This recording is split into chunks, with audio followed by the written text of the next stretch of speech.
Chega mais, porque está começando mais um episódio do Tech for Her Podcast, o espaço onde mostramos que a ciência e a tecnologia não são apenas sobre cálculos, algoritmos ou teorias, são sobre histórias reais, coragem e transformação.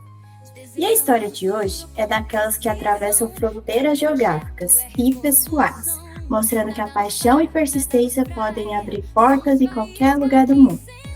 Nesse episódio, você vai conhecer uma trajetória inspiradora, que nasceu no amor pela matemática e chegou até a engenharia e as energias renováveis na Espanha. Então, já prepara o café e vem com a gente nessa conversa.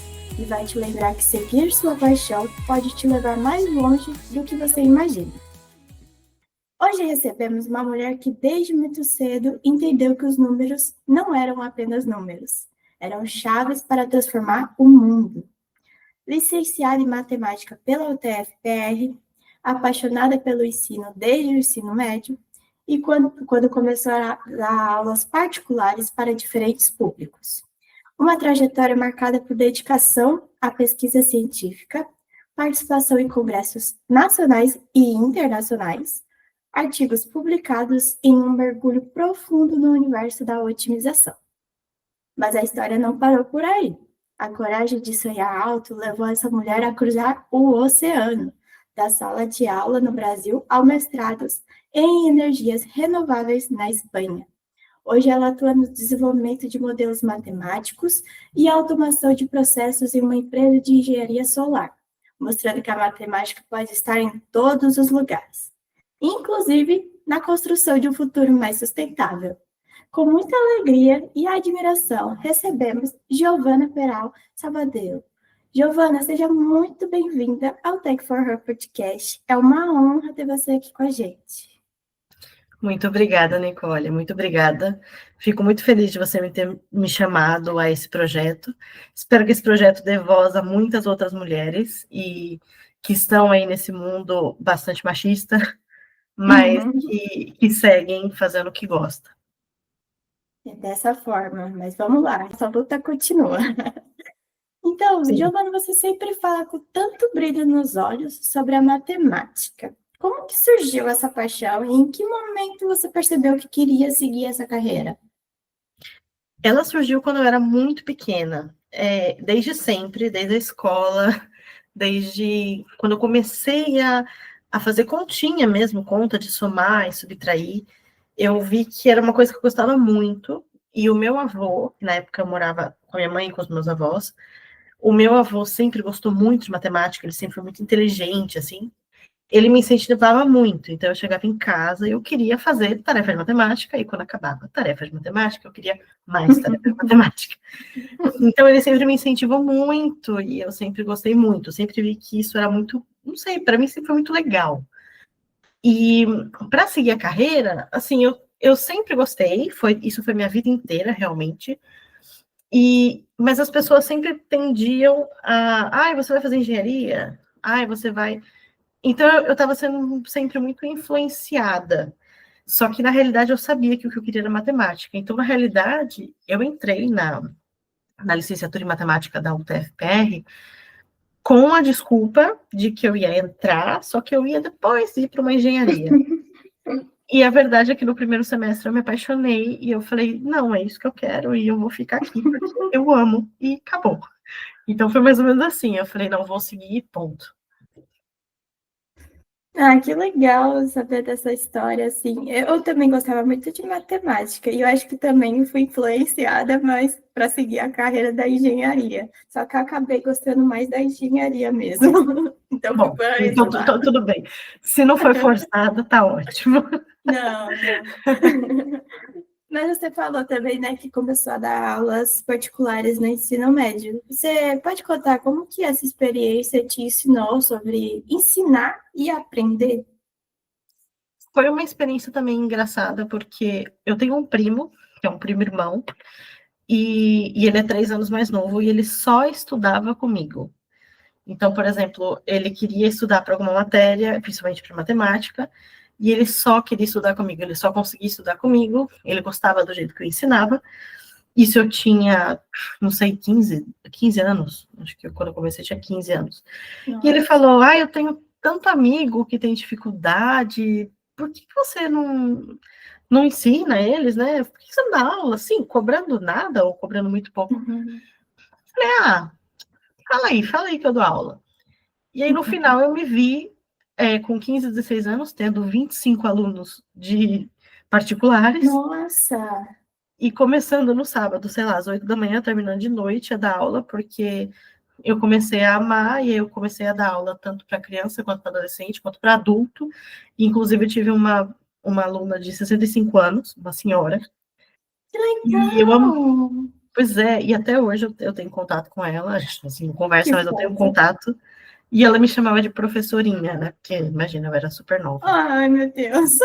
Que Era fofo! muito gostoso, assim. Então, eu acho que isso surgiu de uma maneira engraçada. E eu acho que essa experiência me ensinou muito a que eu posso... É muito bom eu poder passar o meu conhecimento.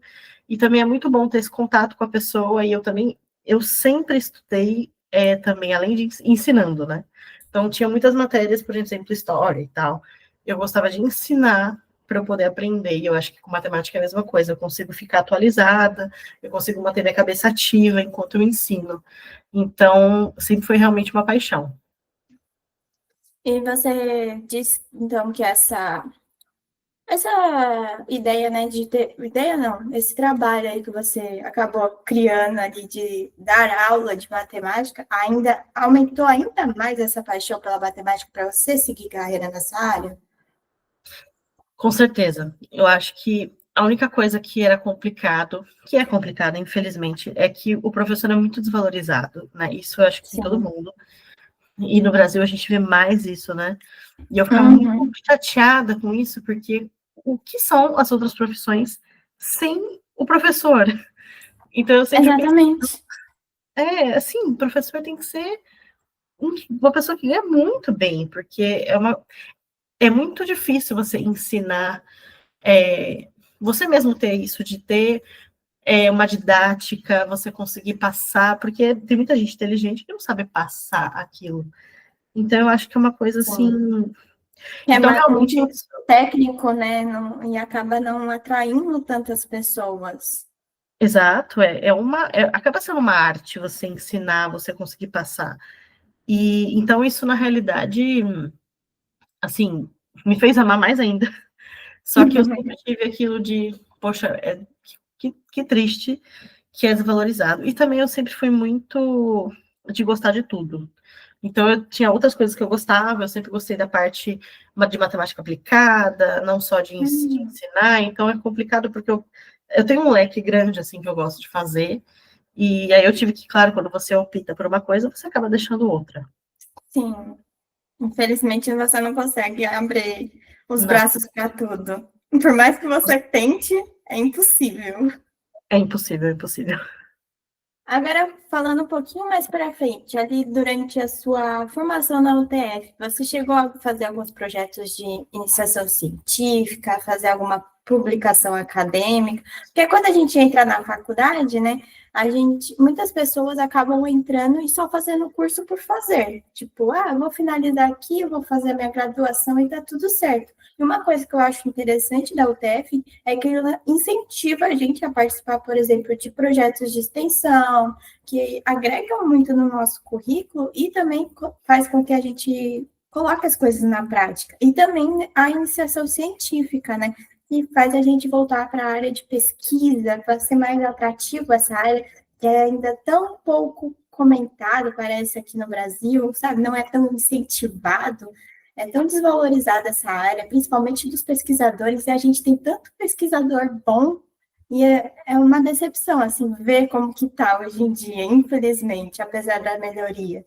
E aí eu queria saber um pouquinho sobre como que foi essa trajetória aí para você. Eu tive bastante contato com iniciação científica desde do segundo período da faculdade, desde o segundo semestre da faculdade. Eu tive contato, eu fiz mais de uma, inclusive. Só que o que Não, mais me marcou foi uma com a professora Glaucia Bressan, que maravilhosa. eu comecei. Maravilhosa. Eu chamo ela de mãe acadêmica até hoje. Eu tenho muito Ela contato com a é, né? Glaucia. Eu tenho muito contato com a Glaucia, até hoje eu falo. Eu realmente virei amiga dela, eu levo ela hoje como amiga. Mas eu comecei, esse foi o projeto que mais me marcou, porque foi o projeto que eu levei até o fim, até o meu TCC. Nossa, que legal. Então, inclusive era sobre mulheres na ciência, né, na tecnologia. Então já tinha um pouco esse tema. Ai, depois Então, compartilha o artigo com a gente. claro, inclusive é isso, eu apresentei em vários congressos com ela, a gente publicou vários artigos em revista, artigo internacional, em revista internacional. Então, realmente, eu realmente colhi muitos frutos desse projeto. Foi muito bom, acho que abriu muito minha cabeça. Foi ótimo ter sido orientada pela professora Gláucia. E eu acho que todos esses projetos me fizeram crescer muito. É muito triste mesmo que a pesquisa, principalmente no Brasil, que não é valorizado. Eu acho que as pessoas deveriam valorizar. É um trabalho como qualquer outro. É cansativo, é puxado, você tem que ter muita determinação e tal. Então, eu também acho triste que não seja valorizado da maneira que deveria ser. E eu super recomendo as pessoas que estão na universidade entrar de cabeça num projeto de extensão, de iniciação científica. Isso faz com que a gente cresça bastante. É bem bacana isso, porque a gente começa a ver as coisas que a gente aprende na teoria na prática, de fato, né? E dentro das iniciações científicas também tem a questão da bolsa, que ajuda você ali, você pode estar adquirindo essa bolsa para conseguir um valor simbólico ali, para que você consiga dar nisso, né? E seja um incentivo maior. Mas, que nem a gente comentou, ainda assim é muito fraco, é muito desvalorizado, mas esse a gente espera que vá mudando, que faça alguma mudança daqui para frente, né?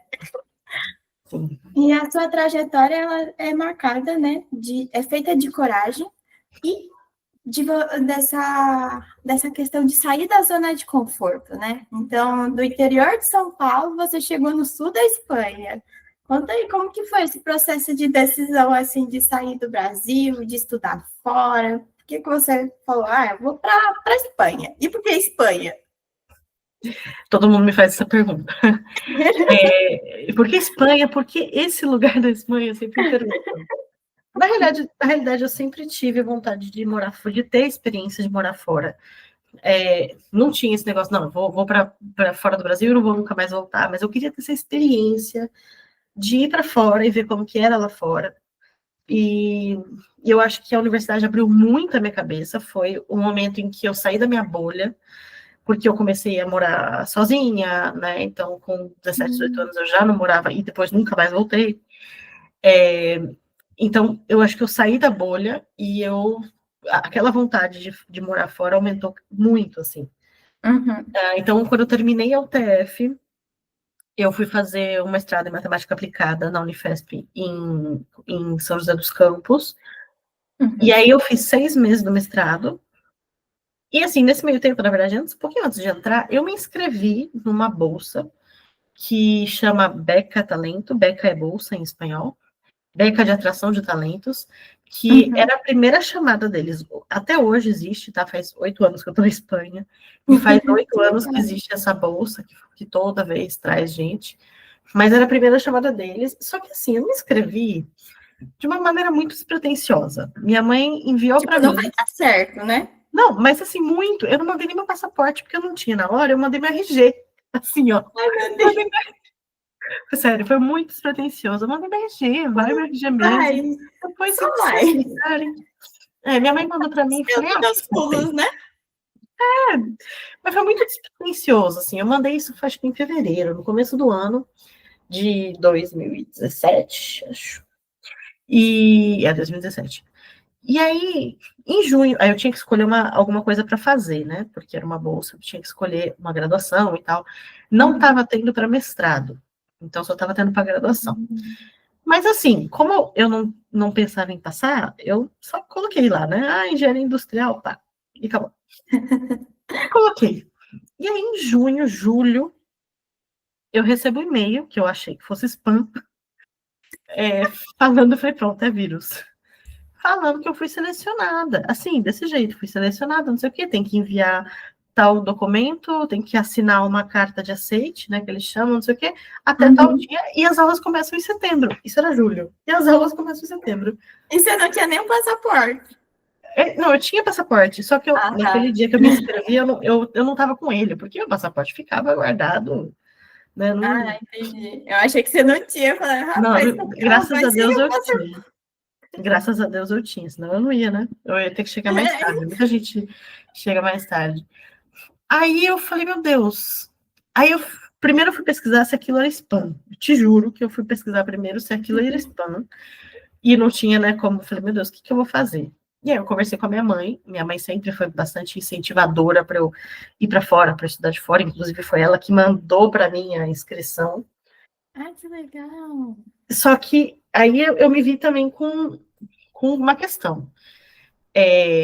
Eu estava fazendo mestrado, para ir para a Espanha, eu não teria condições, porque aqui o visto de estudante, quando você vem como estudante, na minha época não podia trabalhar, hoje em dia pode trabalhar 30 horas e tal, melhorou um pouquinho, mas na minha época não podia trabalhar, então eu sabia que eu ia ter que vir, sendo dependente da minha mãe ainda, e para fazer uma graduação, ou seja, eu ia ter que dar uns passinhos para trás.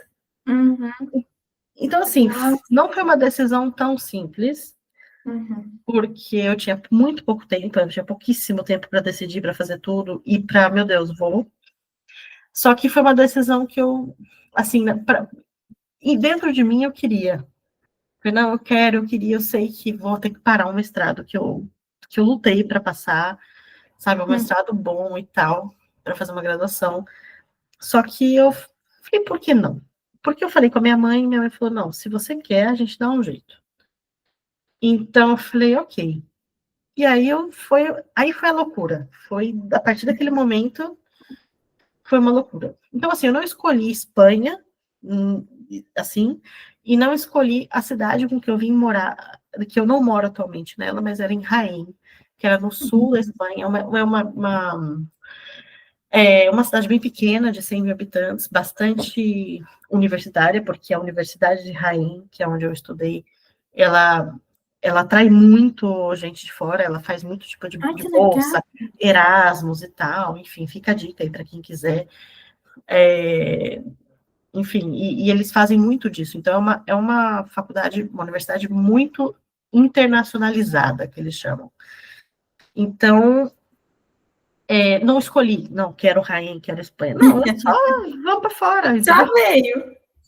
Mas, assim, a Espanha foi um pouquinho escolhida porque a família do meu avô era da Espanha. Então, eu sempre tive essa vontade de, quero conhecer e tal. Então, tinha um pouquinho essa tendência. Mas eu não escolhi a cidade raense, sabe? Nossa, mas que legal. Eu não conhecia desse, desse formato que você falou, né? Que tinha uma prova, uma provinha que você se inscrevia, né? Algo assim. Nossa, eu achei super interessante. É uma inscrição. Hoje em dia eles são um Não pouquinho é mais nessa prova, é exigentes. só inscrição. Não, é uma inscrição, não tem nem. Não, essa inscrição você tem que mostrar, você tem que provar não, né? Mas você tem que mostrar suas notas da universidade, enfim, tem Ah, algumas coisas. Você não faz a prova, só que você anexa algumas coisinhas assim. Hoje em dia eles são um pouquinho mais exigentes, eles já estão exigindo o espanhol, por exemplo, eu quando vim para brasileiros não exigiam espanhol. O que é bom e ruim. É bom porque daí passa mesmo, porque daí tudo bem, é ruim porque aqui você vai ter que se virar. você chega aí, como que você vai comprar um pão na padaria? Aí você tem que se virar, não. O pão na padaria tá tudo bem. Agora, você imagina ficar escutando um monte de professor falando de física, matemática, Horas e química, horas, né? em espanhol, exatamente. Em português já é cansativo, você já fica perdido. Imagina em espanhol, que é uma língua que não é a sua. Exatamente, E exatamente. você já sabia espanhol quando você foi ou você aprendeu aí? Eu sabia o básico do básico de escola, achava que eu sabia pelo menos um pouco, cheguei aqui e vi que não sabia nada. Porque, querida, uma coisa é o espanhol que a gente aprende aí, que inclusive é o espanhol latino, e outra coisa é o Uhum. espanhol da Espanha e falado por um espanhol, né? Então eu cheguei em Madrid e aí ali eu percebi que eu não sabia falar espanhol. E só que a verdade é que estar no país e ser obrigada a falar o idioma, ou ser obrigada, você tem que se virar, é a melhor maneira de você aprender o idioma, porque em 3 meses eu me virava já em tudo. Foi forçado, assim. No primeiro ano da minha faculdade, a minha tia mora no Chile, então eu tive a oportunidade de ir para o Chile nas férias de junho. Aí eu fui para lá, fiquei um mês lá. Aí eu já estava quase entendendo a língua, assim, só que eu tive que voltar. E eu falei, Ai, que agora que eu estou pena. entendendo a língua. Poxa, que pena. E você achou muito difícil? Olha, eu achei assim, para falar, eu achei muito difícil. Agora, na escuta, eles falam muito rápido, mas você ainda consegue captar umas palavrinhas-chave que você fica. E no Chile, por estar próximo do Brasil, eu senti que eles entendem muito a gente, sabe? Como se falasse português tranquilo, assim. E ele, por ter muitas pessoas do Brasil que vai para lá, eles entendem o português tranquilo, só que eles falam tudo em espanhol. Então, acho que para a gente é mais difícil, mas para eles parece que está normal. Sim, aqui o detalhe ainda foi que, como eu vim para o sul da Espanha, essa região se chama Andalucia. E é uma região que fala espanhol, só que eles falam que é um sotaque andaluz, que é o espanhol, é um dos espanhóis, um dos sotaques mais difíceis da Espanha, porque eles cortam muitas letras, as palavras, eles falam de um jeito muito rápido, e cortando todas as S's e tal. Inclusive, eu aprendi um espanhol andaluz, e é engraçado, porque agora eu vim para outro lugar da Espanha, que hoje eu moro em Valência, e aí eles brincam falando, não, sotaque andaluz e tal, porque eu aprendi lá. Mas por isso que foi mais loucura ainda, porque você escutava eles falando, meu Deus do céu.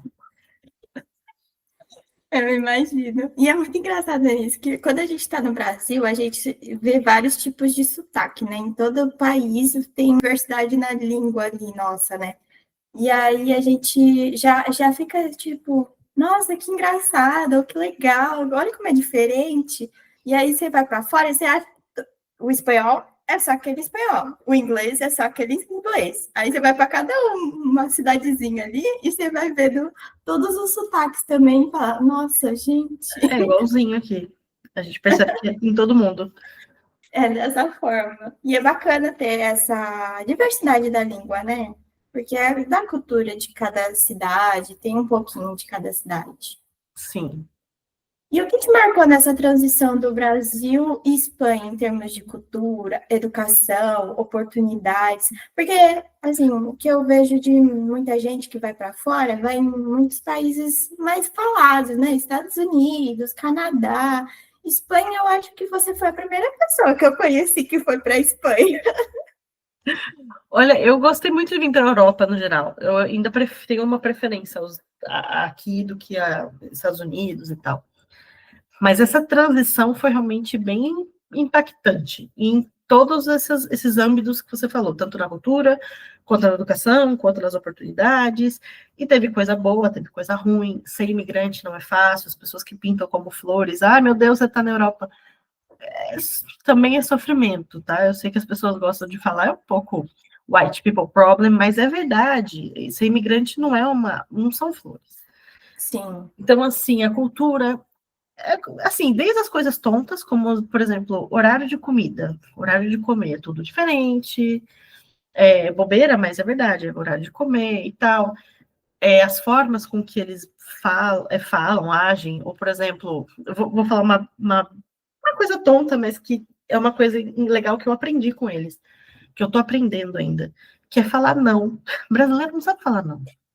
É. E aqui, se perguntam, se você pergunta para alguém, vamos sair, vamos fazer alguma coisa hoje? Ai, não, não tô afim. Não é não, preciso dar banho no meu peixe, porque brasileiro inventa tudo. Não, Tem que ter uma não, não desculpa, quero. não? E aí você acha, essa forma deles, você acha que eles são grosseiros, ou que eles são, sabe, que eles dão patada, e não é, eles são assim, não é falta de educação, é a cultura deles poder fazer isso, entendeu? E tudo bem. Então, Uhum. isso são coisas que parecem tontas, mas que realmente você olha e percebe que é diferente, que você está em outra cultura, que você está inserido num outro lugar. A educação me chamou a atenção, porque dentro da universidade eu vi que era muito puxado. Eu senti muito puxado na engenharia. Eu vi que como eu entrei para fazer uma graduação em engenharia, depois eu mudei, né, porque, enfim, porque eu consegui a oportunidade de mudar para fazer o mestrado, eu percebi que eles saem do ensino médio sabendo muito. Eles têm noção de música no ensino médio, eles têm uma base matemática e de física muito altas. Nossa, que legal. Então, assim, eu percebia que eles tinham um nível alto. E isso me chocou, porque eu no Brasil sempre fui uma ótima aluna, sempre gostei muito de estudar, sempre. E aqui eu era triste. A top. Mas aqui era, exatamente, e aqui eu era muito triste, porque eu falei, meu Deus do céu, porque eles são muito bons, assim, porque eles tiveram uma educação diferente, então eles tiveram uma educação voltada a isso, né? Então, Uhum. e eu não estou nem falando que o que é certo, o que é errado, se a educação do Brasil é ruim e aqui é boa, não é nem isso. São educações diferentes, ensinos diferentes, Diferente. que eles focam de outra maneira. Então, tinha aula prática, tinha não sei o quê, e eram coisas que eram difícil de você acompanhar, porque era muita coisa. A maioria das provas e coisas tinha um tempo, e era uma coisa meio, inclusive, um pouco enlouquecida, um pouco um surto, assim.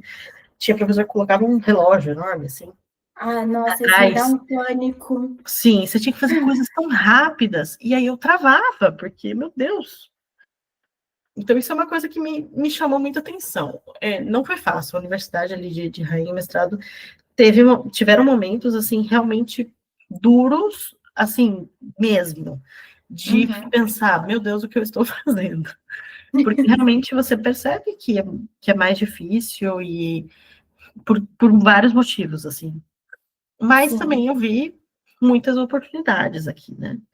Eu colocava numa balança e as oportunidades de várias coisas aqui, não só de trabalho e tal, mas oportunidades no geral. Eu acho que aqui também tem um leque bastante grande.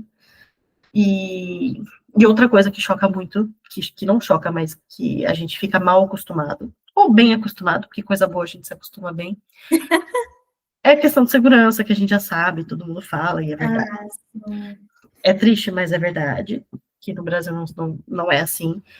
Eu, Uhum. realmente, se eu voltar hoje a morar no Brasil, na primeira semana eu vou ser assaltada e atropelada. Porque aqui você atravessa na faixa de pedestre sem olhar, e uma vez eu voltei, eu quase fui atropelada, porque Ai, meu não tem essa Deus. cultura de parar, né? Então você tem que parar. Sim. Então aqui você está dirigindo, você tem que parar. No Brasil, o carro bate atrás de você, né? Uhum. Então, são coisas também que acabam chocando, porque você vê que, meu Deus, né? E eu fico muito feliz de poder andar com o meu celular. Eu sei que inclusive, eu não gosto nem de ficar falando mal do Brasil, nem nada, porque eu acho que isso, eu acho triste, na verdade. Eu queria muito que o Brasil, para mim, é o melhor país se ele tivesse tudo isso que a gente sabe que Sim. está sendo muito defasado. E Mas, tem oportunidade para crescer, né? Tipo, a gente nossa, poderia chegar numa segurança dessa, numa uhum, educação maior de qualidade, sabe? E é um seria o país melhor. tão diverso.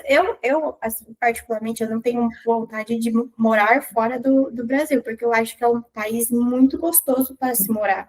Não é tão frio, não é tão quente, tem paisagens encantadoras, mas, assim, claro que eu tenho vontade de conhecer, mas eu volto com o meu Brasil, não largo dele, não. Não, e eu super te entendo. Eu acho que o Brasil é maravilhoso, as pessoas são maravilhosas. Então, é o que eu falo, a gente faz decisão e a gente acaba perdendo coisas, porque não tem como Sim. ganhar em tudo. Eu sei que aqui eu ganhei segurança, aqui eu ganhei coisas assim, eu ganhei poder de compra, que eu posso ir no mercado e comprar muito mais coisa, por exemplo, mas eu sei que eu perdi aquele calor brasileiro, eu perdi as comidas brasileiras, sabe? Não 100%, mas eu perdi, né? Eu acho que Sim. uma coisa que eu vi esses dias, eu li, escutei esses dias, e que eu acho que meio que representou e traduziu muito, é que chega um momento que você sente que você não pertence ainda ao lugar que você está, que seria aqui a Espanha, 100%, mas que você também não pertence mais ao Brasil, e aí você está numa linha, no muro, Nossa.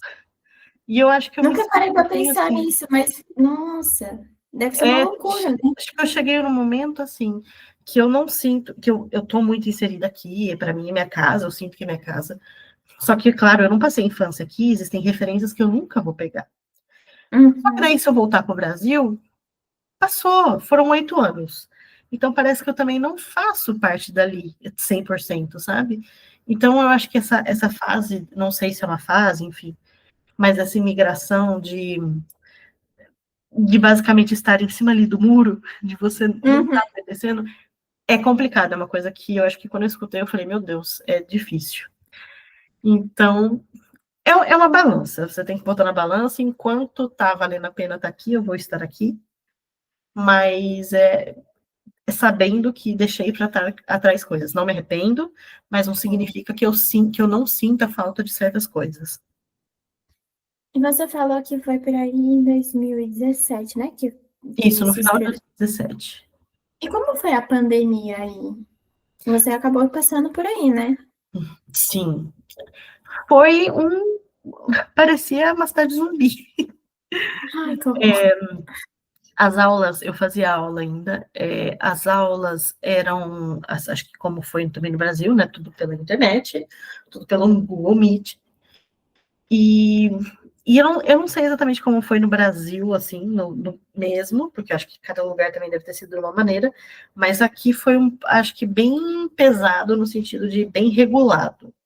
Então, por Hum. exemplo, eu compartilhava apartamento com outras pessoas, né, com umas amigas, brasileiras, inclusive, e a gente tinha que, por exemplo, uma só ir para o mercado, não, você não podia ir com mais pessoas no mercado. Se você estava num mercado longe da sua casa, você tinha tipo um raio, assim, para você poder fazer as suas coisas. E como se fosse a nossa carteirinha de identidade, nosso RG daqui, tem o nosso endereço, se uma polícia te parasse e você estivesse num lugar longe, você podia ser multado. Hum, nossa. Então era uma coisa assim que foi bastante levada a sério, e a gente achou só que é isso, eu achei que fosse 15 dias, né? Todo mundo achou que 40 dias, 15 dias.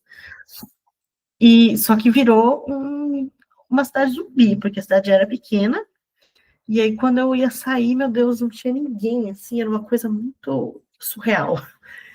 Aterrorizante, né? Porque você fala, Aham. gente, como que pode, né? Como que acontece um negócio assim que parou o mundo? Sim, foi bem bizarro, assim, mas eu acho que o que a gente mais sente é isso, ficou um pouco estranho isso de não poder sair, de não poder se relacionar com as pessoas, de você não poder fazer as coisas com naturalidade. Parecia que a gente estava vivendo assim, na base de vamos sobreviver, né? No mercado, Uhum, cozinhar, ficar aqui e tal, e tentar manter a saúde mental, que é difícil. sim. E tendo aula pela internet, que também foi. Parecia que ia ser super bom, mas na verdade fica também puxado, fica sem graça, fica. Então foi Não é a complicado. Acho mesma que coisa, né? não, não é. Eu acho que o Covid atingiu todo mundo quase na mesma magnitude, assim. Sim. Eu, por exemplo, quando começou as aulas remotas, eu tinha muita dificuldade, porque eu não conseguia me focar. Então, o professor falava ali, vinha uma abelhinha passando, eu estava brincando com a abelhinha. Enfim, porque eu não Uhum, conseguia ter claro. foco e eu ficava no meu quarto 24 horas, que eu tinha que estudar, que eu tinha que fazer as coisas do projeto de extensão, aí tinha coisas, tarefas ali que eu tinha que fazer, e eu pensei muito em desistir da minha graduação nesse período, mas eu estava assim, não, vamos, só mais um pouco, só mais um pouco. Aí quando voltou, eu comecei a ter o ânimo de novo. Mas Uhum. se continuasse na pandemia, eu acho que eu teria desistido da minha graduação. Foi um momento difícil, né? É. E como que foi? Quais foram as suas maiores dificuldades e descobertas de ser uma mulher estrangeira em um novo país e no mercado ali de trabalho?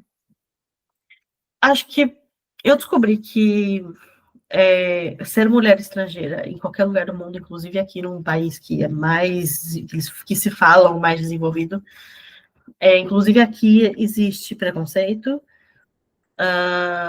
existe, é complicado, mas existe machismo, o machismo existe Hum, muito, mas também vi um pouquinho mais de força, pelo menos aqui onde eu estou, de força na voz da mulher, entendeu? A parte do estrangeiro, eu acho que já é complicado geral, no modo geral, assim. No começo você é uhum. sempre levado como estrangeiro tonto, sabe? Hoje eu já eu acho que eu já estou muito melhor nisso, porque realmente eu já estou muito inserida, né?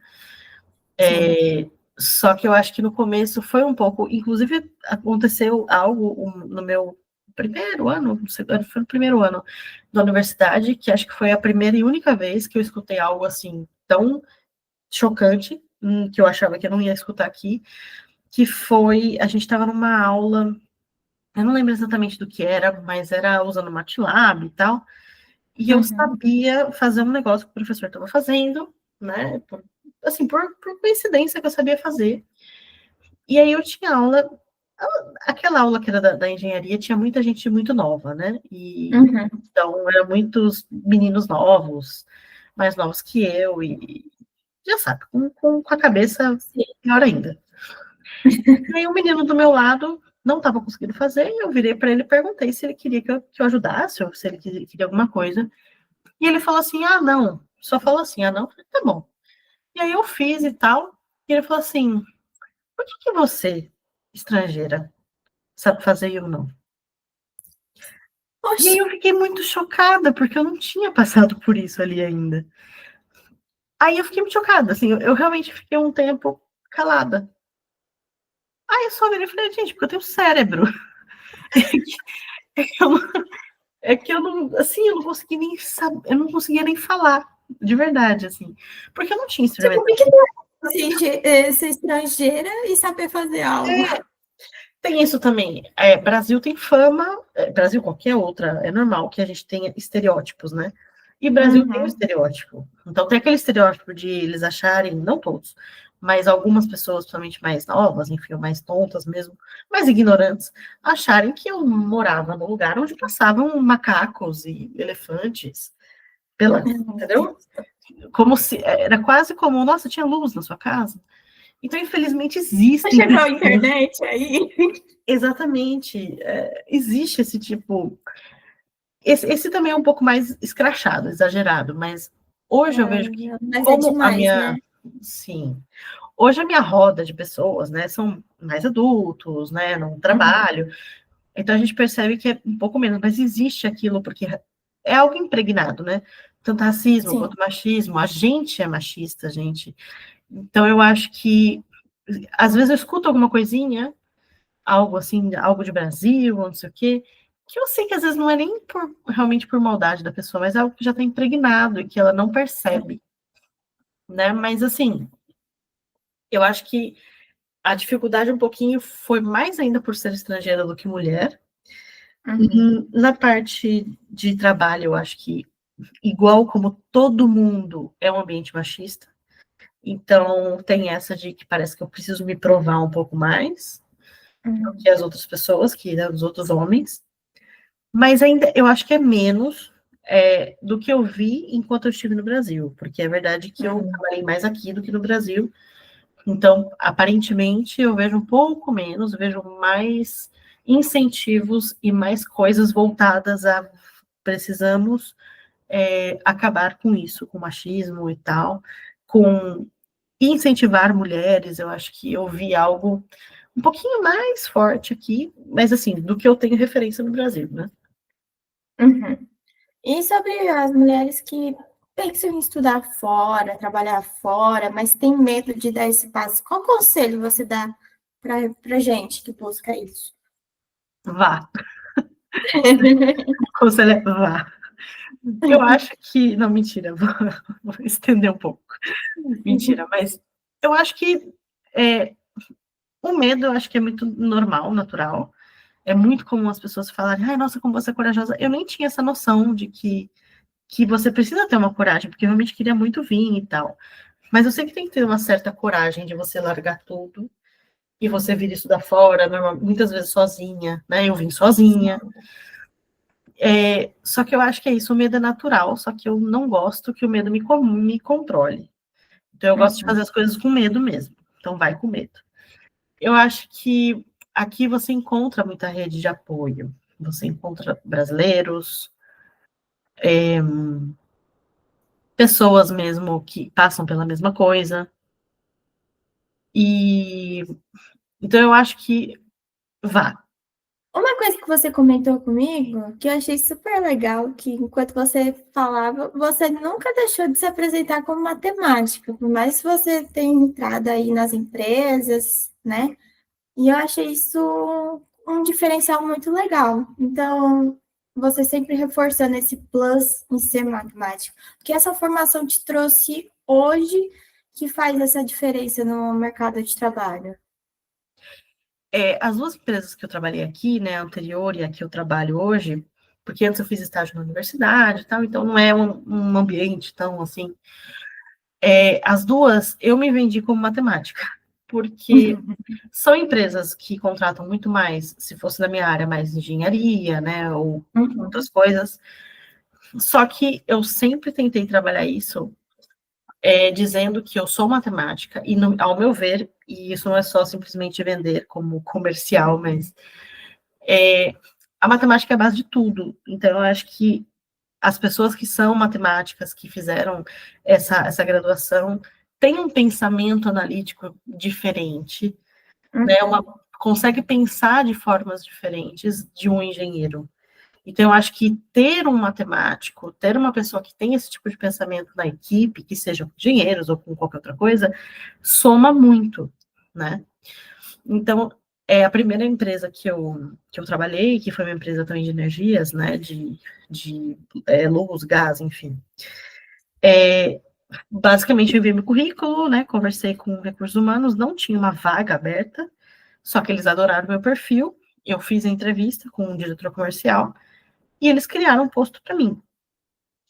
E aí criaram e adoraram, e eu, basicamente, o que eu fazia lá era, aqui eu falo automatizar, porque eu falo termos em espanhol, mas acho que a gente fala mais de automação, em uhum. português.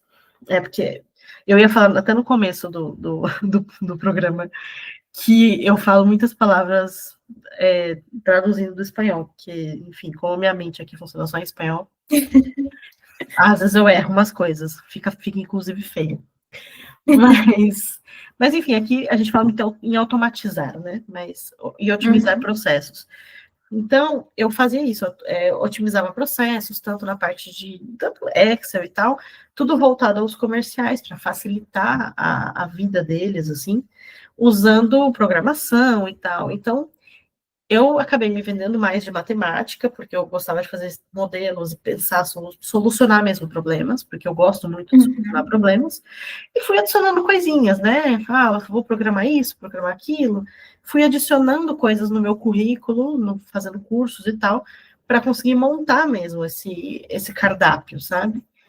Então, basicamente, e essa empresa que eu trabalho hoje em dia, que é aqui em Valência, que não é mais no sul da Espanha, né? Um pouco mais para cima.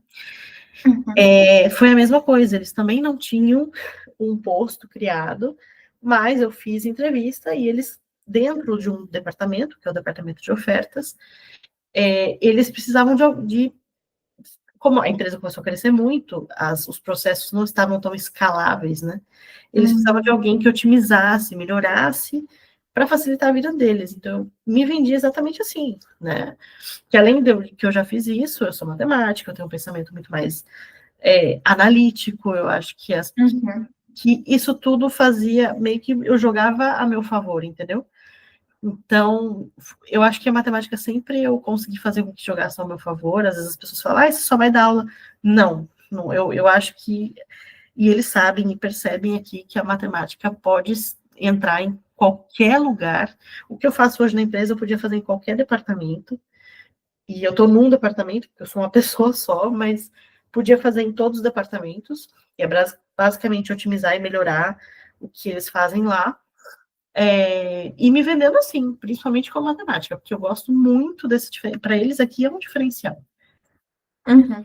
Eu achei muito interessante quando a gente estava conversando, né, pelo WhatsApp mesmo, quando você tocou nesse assunto, porque eu falava, nossa, caraca, que interessante, porque normalmente as pessoas falam, vou me formar em matemática e vou começar a dar aula, né, na faculdade, principalmente concursada ali, né, aqui teoricamente é mais estável e tudo mais. E eu achei muito legal que você passou nas empresas, umas empresas de energia renováveis, que você fala, só vai trabalhar engenheiro aí. Não, é matemática aí provando que consegue. Exato, essa empresa, inclusive, ela é de estruturas fotovoltaicas.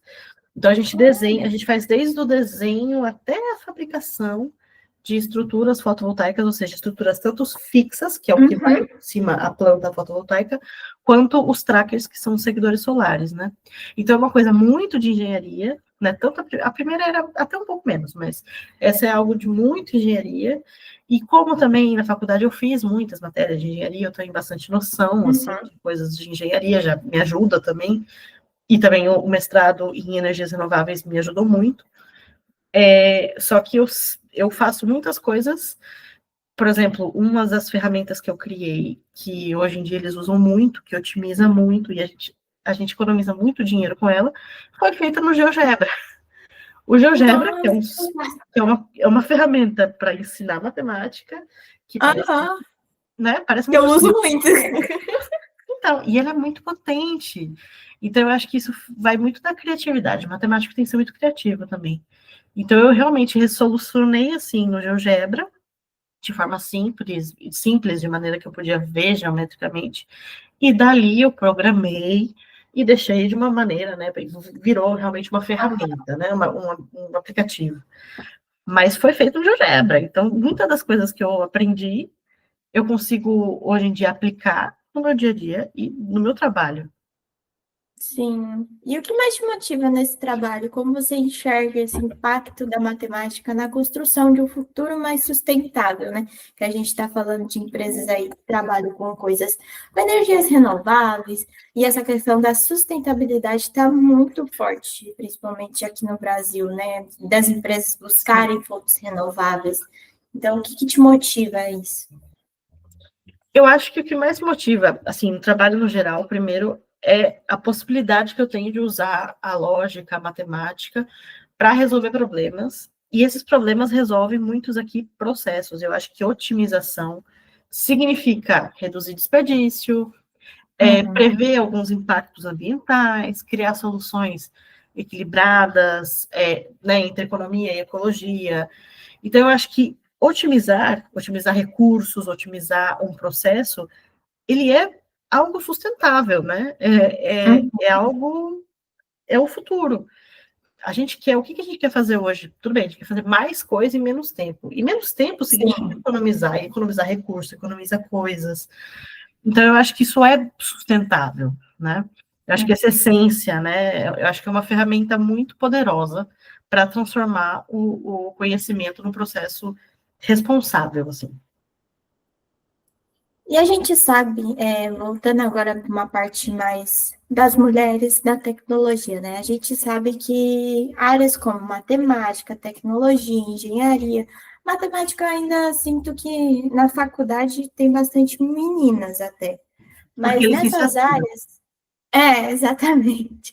Na engenharia eu senti um pouco mais impacto, assim, de ter pouquíssimas meninas, né? Principalmente agora, depois da pandemia, ainda está cada vez pior. Então, a Imagina. gente sabe que tem essa questão da desigualdade, né, de gênero. As mulheres que trilham esse caminho acabam enfrentando muitos desafios, além do conteúdo técnico, né? Que a gente entra, grande parte de nós não sabe a parte técnica ali, e os meninos já fazem um técnico antes da faculdade, o que acaba colaborando. Eu, por exemplo, Sim. saí do ensino médio e entrei na graduação. É que são incentivados também, né? Coisas assim. A gente não é incentivada a fazer essas coisas. Então, e você percebe essa desigualdade de gênero? Até você comentou um pouco, né? Dentro da sua área, mesmo com tantos avanços. Percebo. É triste, mas eu percebo. Muito menos, é verdade. Muito menos. Eu acho que a gente avançou bastante, mas avançou, eu acho que até avançou pouco para o ano que a gente está, gente. Pelo amor de Deus, 2025, sabe? Que até que século a gente vai ter que falar sobre a mesma coisa de desigualdade de gênero, até quando, sabe? Então, eu acho que assim, avançou muito, só que não acho que avançou a nível de assim, ok, estou ficando satisfeita com os avanços. Não, porque eu acho que é muito lento, né? Também entendo que esse processo de desigualdade e tudo mais foi um processo também lento, porque é um processo de sei lá quantos anos, né? E a gente não pode reverter isso de um dia para o outro. Mas eu acho que a gente tem muita coisa, muita tecnologia, muita fonte de informação para mudar isso um pouco mais rápido. Então eu percebo, mas eu acho que sim, está avançando bastante. Aqui eu percebo que avança bastante. Uma coisa que eu queria perguntar, eu não sei como que foi aí para você, mas aqui na UTF, por exemplo, eu falo muito porque eu acabei de sair da graduação, então eu falo mais da graduação. Eu sentia que mesmo a gente, mulheres, sendo incentivadas a fazer licenciaturas, né, que é uma área que é mais abraçando, assim, mais de cuidado, de prestar serviços, que é o que as mulheres são incentivadas, grande parte, eu via pouquíssimas mulheres dando aula na graduação, né? Nas instituições ali de mais altas, né? Eu vejo bastante mulher dando aula em ensino médio, ensino fundamental, mas na graduação ainda é baixo. E como que foi para você aí? Você teve muitas professoras mulheres também na graduação? Eu tive professoras mulheres, mas era muito mais, são muito mais homens. Isso é fato. Aqui eles têm, acho que, várias políticas que fazem com que a mulher se insira muito mais. Não consigo mais comparar com o Brasil. Eu acho que se eu comparar com o Brasil vai ser um pouco errado, porque faz muito tempo que eu estou aqui. Mas eles têm várias políticas, assim, de inserir as mulheres em cargos altos, ou no professorado de graduação, né? Mas ainda assim são mais homens, né? Porque é isso, para você imagina, o professor ele teve que passar até se formar, ou seja, antes já era tudo machista, né? Então a gente precisa de um pouquinho mais, de mais gerações para isso mudar mais ainda, né? Porque eu ainda sinto 70% homem, entendeu? 60% homem. Eu ainda É muito alto. isso. A guerra é muito longa ainda. É longa, infelizmente é longa. E, na sua opinião, que as empresas e também instituições, né, universidades, elas ainda precisam fazer para que a presença das mulheres sejam valorizadas e respeitadas, tanto na matemática quanto na tecnologia? O que você acha que eles podiam dar mais valor ali para a gente poder ser mais inserida, mais bem inserida nessas áreas? Eu acho que eles têm que agir mais que falar, né? Eu acho que existe muito, hoje em dia tem muito mais discurso legal, interessante, bacana, tem que ter discurso. Só que eu não quero ver discurso, eu quero ver isso acontecer. Então, tem que realmente mostrar que estão dando oportunidades reais para as mulheres, tanto não só de contratação e tal, mas de crescimento. Programas mesmo de mentoria, isso pode ser tanto em faculdade quanto, né? Mas programas de mentoria, políticas bem claras, contra, por exemplo, aqui a gente tem, né, na empresa, formação de assédio, formações mesmo, coisas que são obrigadas, que o governo deixa, não é isso, não é nem pode dar, não, é obrigado. O governo deixa como obrigado ter que dar formações sobre assédio, sobre machismo, sobre um monte de coisa relacionada a isso. Então, a gente precisa desse tipo de discussão, de debate, de formação, porque é uma formação com homens. Como foi dividida em grupos, a minha formação foi eu única mulher numa sala cheia de homens, mas foi muito interessante, porque eu vi que eles têm também pensamentos bons, sabe? Que a gente fica meio assim com medo, sou a única mulher. Mas eu acho que as pessoas estão conseguindo ter um pouco mais de noção, informação, sair um pouco da ignorância. Então, eu acho que as pessoas precisam realmente, as empresas e as universidades têm que agir mesmo, né? E eu olho muito isso, por exemplo, quando eu entro num lugar, tanto numa faculdade, numa escola, ou num trabalho, eu gosto de ver quantas mulheres têm em cargos altos, sabe? Quantas mulheres... E eu fico muito feliz que a empresa que eu estou hoje tem muitos estrangeiros e tem mulheres em cargos altos. Tanto a de jurídico, ela é a chefona, e a de financeiro é a chefona. Ainda tem muito homem, ainda existe machismo, né? Vai ser... Sentimos o machismo todos os dias, não tem como. Mas eu percebo isso, entendeu? Então eu gosto de olhar, poxa, quantas mulheres existem mulheres em cargos altos? ou a gente está só, entendeu? Porque daí a empresa você já percebe que a cultura não é boa, né? A cultura tem um Sim. problema aí. Então, ainda que seja para cumprir, não interessa. Que cumpra, então, que tenha mulheres em cargos altos, entendeu? Mas acho que basicamente isso. Acho que a gente tem que cobrar também cada vez mais essa valorização, que eu acho que a gente tem que ter voz também. E que essas empresas cumpram, Uhum. né, o que estão falando, os discursos. Sim. E eu achei interessante isso que você falou de pegar os homens, colocar eles ali e falar, ó, vocês têm que saber sobre isso, vocês têm que debater sobre isso, porque uma Uhum. coisa que eu vejo aqui, a gente, por exemplo, tem o coletivo Prazer Feminismo, onde as mulheres se reúnem, a gente faz rodas de conversa, a gente debate sobre vários temas, relacionado a isso, né? Desigualdade de gênero, o que a gente pode fazer para melhorar, dar abertura para as mulheres, dar voz para as mulheres. Só que eu vejo ainda que tem pouquíssimos homens que participam. E é interessante eles também participar, para escutar a gente, porque não adianta só a gente debater com a gente também. Claro que é importante porque a gente tem essa rede de apoio, mas também é importante que eles estejam ali para mostrar que dão espaço para nós, né? Que eles conseguem retirar esse machismo, retirar essa superioridade que a sociedade coloca neles e fala, olha, vocês são iguais a gente, vocês têm espaço, eu dou espaço para você falar e eu escutar vocês de fato. Exato. Uma coisa que eu fiquei com dúvida, aí tem bastante desses projetos de extensões também na graduação, ou não, é só a graduação isso? Tem, mas não é igual. É um pouco diferente. Aqui o sistema é um pouco diferente, assim. Eles são muito mais voltados, pelo menos na parte de engenharia, eles são muito mais voltados ao trabalho, ou seja, Ah, a se formar para o trabalho, não tanto como pesquisa, sabe? Existe, eu fiz tanto que o meu estágio, ele começou com isso, meu primeiro estágio foi na pesquisa, então sim, uhum. existe, só que é verdade que eu acho que aí no Brasil, nas universidades brasileiras, isso é muito mais é, divulgado, ou acho que eles usam muito mais da pesquisa do que aqui. Isso é um ponto muito positivo no Brasil, inclusive.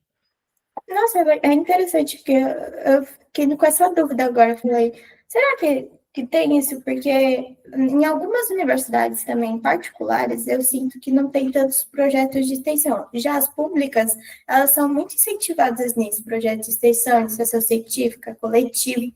Então, eu acho que agrega muito, né? Então, é interessante também. Bacana ter esse ponto positivo aí para o Brasil. Sim, tem sim. E quais competências, assim, você acredita que são essenciais para o futuro das áreas da matemática, tecnologia e engenharia que você vê hoje? Eu acho que é uma combinação de algumas coisas. Eu acho que pensamento, a gente tem que ser muito analítico, aqui eles cobram muito isso. Uhum. E eu acho que, pessoalmente, criatividade e adaptação. Eu acho que uma pessoa da área de tecnologia, da matemática, da engenharia, tem que ser criativo na hora Uhum. de propor solução. É uma área de muita criatividade, e eu fiquei muitos anos pensando que eu era muito de exatas e que eu não era uma pessoa criativa. E aí eu percebi que não é assim. Na verdade, a gente usa a criatividade, tem que usar a criatividade para desenvolver o nosso papel na área de exatas. Então eu percebi que a Uhum. criatividade fazia muito parte da minha vida. Então acho que a pessoa tem que ter criatividade, tem que desenvolver essa criatividade e uma adaptação, assim, constante. Porque as coisas mudam, as tecnologias mudam, você tem que se adaptar tanto ao lugar, quanto ao que você está fazendo, quanto ao produto da empresa, quanto tudo. Né? Isso é além de domínio, né? Domínio de coisas, ou que seja Sim. de programação, de modelagem, enfim. Eu acho que é indispensável, você tem que ter o domínio, né? Só que você tem que ser Uhum. adaptável. Você pode usar, inclusive, inteligências artificiais ao seu favor, né? Vamos aí, chat GPT que todo mundo usa. Eu acho que você pode usar ao seu favor, mas você não pode deixar de ter as suas competências técnicas, mas Sim. usar toda essa combinação mesmo ao seu favor. Eu acho que é principalmente isso, assim, o raciocínio lógico e toda essa combinação que eu disse. E a gente falou aqui bastante sobre tecnologia, bastante sobre matemática, e eu queria te perguntar algo mais da sua vida social. Que hobby que você tem aí? Que atividade que você ama fazer nas suas horas livres? Porque a gente sabe que as mulheres também não são incentivadas a ter hobby. E aí, você tem algum hobby, assim, para compartilhar com a gente? Eu tenho. Eu acho que eu tenho dois grandes hobbies. Um deles acaba sendo até um pouco que você falou de mulher não ter, né? É cozinhar, mas é cozinhar por hobby mesmo. Uhum. Porque eu amo cozinhar, porque minha avó cozinhava e ela me ensinou a cozinhar, e eu sou apaixonada por cozinhar. Cozinhar, em tratar, sabe? É um Ai, hobby, é eu jamais lindo, faria né? isso, mas eu amo, eu adoro cozinhar, eu desfruto muito ter, assim, aquela Sentir o comida cheiro da bonita, comida pela casa, né? É a assim, coisa. e ter a comida bonita no prato, sabe? Enfim, eu realmente gosto demais, e eu descobri isso muito mais aqui. Apesar de eu ter aprendido no Brasil a cozinhar com minha avó, eu acho que é aqui que eu acabei desenvolvendo mais, porque eu comecei a desenvolver, se você mora com outras pessoas, aí você acaba querendo cozinhar para as pessoas. Então, eu acho que eu Uhum. desenvolvi isso e foi, assim, é um grande hobby, assim. E eu acho que um segundo grande hobby é cantar, que não tem nada a ver também, mas é Olha bom. só, que legal! Só que eu amo, eu sempre amei também, desde novinha, desde os 6 anos, adoro, enfim, tocar instrumento, mas principalmente cantar. É um hobby também, eu sou conhecida aqui como a louca do karaokê. Inclu- Inclusive, as minhas amigas do trabalho me deram um karaokê de presente. Que Nesse bacana! nesse nível de loucura. Ai, que Então, é um nível de legal! loucura. Odeio ir comigo no karaokê, porque eu monopolizo o microfone. Então, eu também amo isso. O karaokê é uma coisa que, inclusive, no começo da universidade daqui, muitas das vezes que eu saía cansada e pensando, meu Deus, não vou conseguir, eu não vou conseguir, porque eu não vou conseguir. Eu ficava assim, porque era muito pesado. Eu passava, literalmente, sozinha no karaokê. Eu saía da universidade, tinha um karaokê, um bar, né? Mas era um karaokê. E eu ficava ali aqui chama barra, mas enfim, a mesinha, assim, do bar, Uhum. pedia uma bebida e cantava o karaokê sozinha. Era Ai, esse que nível. maravilhoso! Mas era delicioso, porque ali eu ficava tranquila, porque cantava ali minhas músicas, ia para casa dormir, pelo menos isso me relaxava. Então foi uma coisa que me salvou muito no início, E inclusive. te esquecia de desistir, né? Das coisas. Exato, me acalmava naquele momento, eu falei, ok, amanhã é um novo dia. Amanhã eu volto, tá tudo bem. Exatamente. Eu gosto de cantar também, mas eu não canto Né? bem. E aí, quando eu era mais nova, eu cantava muito no chuveiro e a gente morou em Curitiba. Aí a gente estava de Hum. mudança, a vizinha foi falar com a minha mãe e falou assim: Ah, que pena, agora a gente vai perder a nossa cantora, porque ela escutava eu cantando no chuveiro. Que Meu vergonha que Deus. me deu. Ou seja, você nem sabia que você dava show particular para sua vizinha. Imagina a conversa que não era. Olha lá, ela cantando de novo hoje. Aham. Você era a pauta de algumas Ai, conversas, eu acho. né? Ai, ai, cada coisa, viu? Mas é muito bacana isso. E acho que foi a única pessoa que falou do hobby de cantar, acho que é muito legal isso também, poder compartilhar, poder ter esse momento para a gente distrair a mente, né? E Uhum, aliviar essa pressão que é o dia a dia, as correrias, para a gente uhum, colocar a cabeça no lugar, isso é muito bacana. Eu também amo cozinhar, na verdade. uhum, Eu gosto de cozinhar com meu noivo, né? Então a gente usa esse momento justamente para ter um momento de compartilhar a dois. Ele ama cozinhar também. Ele mais cozinha do que eu, mas quando a gente tem um final de semana tranquilo, a gente sempre usa para cozinhar e fazer isso. Que nem você falou, colocar uma mesa eu, posta, pitona. eu amo. Aqui em casa a gente tem não uma regra, mas como é que eu posso dizer?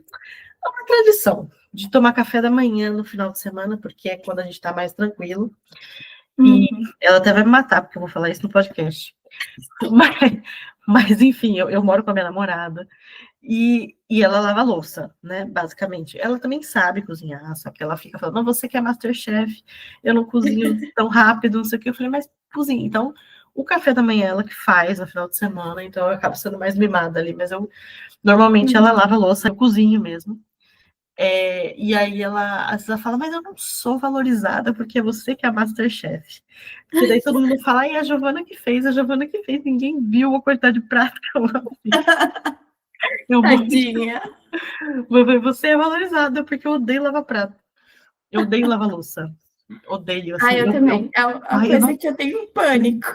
Eu não tenho preguiça de cozinhar, eu realmente cozinho às vezes do nada. Eu vou fazer uma coisa toda elaborada e eu não tenho preguiça. Agora, para lavar louça, que preguiça, meu Deus do céu. Só de ver a louça na pia já me dá um desespero. Sim. Mas é um prazer muito grande pra gente poder sentar de manhã e tomar um café da manhã, sabe? Um café da manhã com coisas bonito, sabe? Curtir uma vista. Né? A gente tem uma janela grande, assim, curtindo uma vista, um negócio bem assim, tranquilo. Então, isso pode se contar como hobby, assim. É uma delícia. É um hobby ali que você faz a dois, gostoso também, que ajuda na relação, sabe? Isso também é importante, de vocês fazerem algo que agrade as duas também, né? Bom, a nossa conversa está maravilhosa, mas já está dando uns tempinhos aí que a gente está batendo esse papo. Então, só para a gente finalizar, eu quero uma indicação de algum livro, série, filme que você tem como inspiração, que você recomendaria para as mulheres que estão construindo a trajetória delas nessas áreas, da matemática, da tecnologia, da engenharia. Fala aí. Eu acho que existem muitos, tanto livros quanto série, como filme.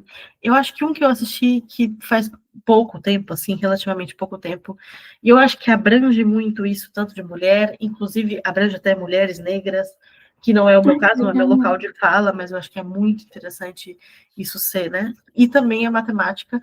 Eu acho que no Brasil está como nome Estrelas Além do Tempo, que mostra uma história... Eu assisti esse. De mulheres negras, da NASA, né, que tem muito talento, tá aí naquela época, acho que de Guerra Fria, enfim.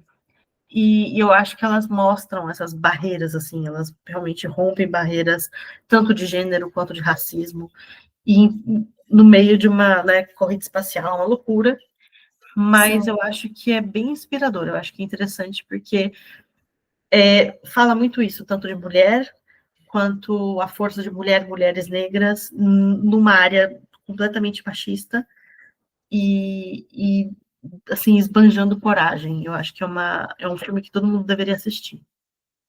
Eu acho esse filme maravilhoso. Eu assisti com meu noivo também. É muito bom. Acho que foi no comecinho desse ano que a gente acabou assistindo. E é muito legal, que conta a história de 3 mulheres pretas, muito fodas. Exatamente. Exatamente, eu acho muito, muito bom mesmo. É um filme bastante inspirador, assim, eu gosto muito, eu fico muito orgulhosa que não eram mulheres, sabe? Eu fico bem orgulhosa quando eu vejo essas coisas, assim. Bom, Giovana, essa conversa foi inspiradora, incrível, encantadora. Eu adorei poder te conhecer, poder trazer você aqui para conversar com a gente. Obrigada mesmo por compartilhar toda essa trajetória com toda a verdade, coragem, paixão, que só da sua voz a gente já consegue pegar essa paixão que você tem. Foi inspirador ver como a matemática pode ser essa ferramenta, né, de transformação, não só na carreira, mas também na vida. Então, muito obrigada por compartilhar tudo aí que você aprendeu, toda essa bagagem que você tem com a gente. Imagina, obrigada a você pelo convite. Gostei muito de estar aqui, de falar um pouquinho da minha trajetória, enfim, dessa loucura que foi me mudar para a Espanha. Eu espero que inspire algumas pessoas, algumas mulheres principalmente, a poderem mesmo sair da zona de conforto, e se tiverem a oportunidade, que façam algo assim. Eu acho que é interessante, não precisa ser algo também para viver para sempre, mas eu espero que de alguma maneira isso toque, né, no coração de alguém. E é isso, fiquei muito feliz mesmo de poder estar aqui, de compartilhar um pouquinho disso. Mais uma vez, muito obrigada. E esse foi mais um episódio do Tech for Her Podcast. Se essa conversa te inspirou, compartilhe com uma amiga e siga a gente nas plataformas digitais. E lembre-se, lugar de mulher é onde ela quiser, seja na matemática, automatização de processo, trabalhando com energia renovável ou explorando o mundo. Até o próximo episódio. Nada nos para. nada nos praia, somos faísca que incendeia. Tem equação no coração e visão que move a nossa missão. Empreender é resistir e fazer o mundo